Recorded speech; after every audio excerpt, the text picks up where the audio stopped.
गांव में दो दोस्त रहते थे। एक का नाम मोहन और दूसरे का नाम सोहन था। दोनों में बहुत ही गहरी मित्रता थी। मोहन बहुत ही धार्मिक व्यक्ति था। वह हमेशा भगवान की भक्ति में लीन रहता था, जबकि सोहन बहुत ज्यादा मेहनती था। एक बार दोनों ने 1 बीघा जमीन लेकर उसमें फसल उगाने के बारे में सोचा, जिसके बाद वह एक अच्छा सा घर बनाना चाहते थे। इसके बाद दोनों दोस्तों ने खेत खरीद लिया। सोहन दिन रात खेत में मेहनत करता और मोहन मंदिर में बैठकर फसल अच्छी होने के लिए भगवान से प्रार्थना किया करता। इसी तरह से समय बीतता गया और कुछ दिन बाद फसल पक गई। फसल पकने के बाद उसकी कटाई करके उसे बाजार में जाकर बेच दिया। इसके बाद उन्हें अच्छा पैसा मिला। इस पर सोहन ने कहा, मोहन, इसमें से मेरा ज्यादा हिस्सा है, क्योंकि मैंने दिन रात एक करके खेत को खाद पानी देकर फसल उगाई है। लेकिन ये बात सुनकर मोहन गुस्सा हो जाता है और कहने लगता है, धन का ज्यादा हिस्सा मुझे मिलना चाहिए, क्योंकि मैंने अपने खेत में अच्छी फसल होने के लिए भगवान से प्रार्थना की है, और जब तक भगवान की मर्जी ना हो तब तक कोई भी कुछ नहीं कर सकता है। दोनों इसी बात को लेकर लड़ने लगे। अब यह बात गांव के मुखिया तक पहुंच गई। गांव के मुखिया ने दोनों को बुलाया और मुखिया ने सारी बात सुनने के बाद एक फैसला किया।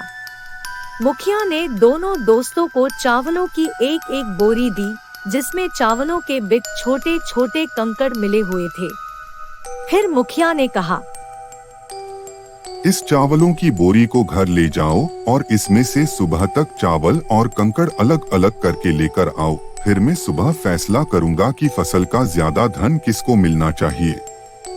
दोनों अपनी अपनी चावलों की बोरी लेकर घर चले गए। सोहन अपने चावलों की बोरी को खोलकर उसमें से कंकड़ अलग अलग करने में लग गया। मोहन अपनी चावलों की बोरी को लेकर मंदिर में चला गया और भगवान से चावलों से कंकड़ को अलग करने के लिए प्रार्थना करने लगा। बोला, हे भगवान, मेरे चावलों से कंकड़ अलग कर दो।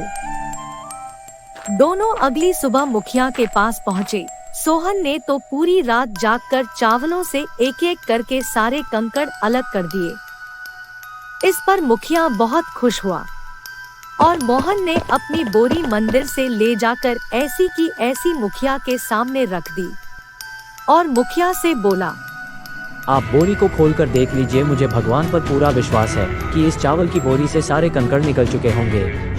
लेकिन जब मुखिया ने चावलों की बोरी खुलवाई तो देखा सारे कंकड़ चावलों के बीच ही मौजूद थे। मुखिया ने मोहन को समझाते हुए कहा, मोहन, भगवान भी हमारी मदद तब ही करते हैं जब हम अपनी तरफ से मेहनत करते हैं। यह बात समझाते हुए मुखिया ने फसल का ज्यादा धन सोहन को दे दिया। इसके बाद से मोहन भी सोहन के साथ खेत में मन लगाकर मेहनत करने लगा। इस बार इनके खेत में और भी ज्यादा अच्छी फसल हुई। हाँ भाई, कहाँ चल दिए? बाबू की शिक्षा तो ले लो। यह कहानी हमें सिखाती है कि हमें कभी भी पूरी तरह से भगवान के भरोसे पर नहीं बैठना चाहिए, क्योंकि भगवान भी हमारी सहायता तभी करते हैं जब हम अपनी तरफ से मेहनत करते हैं।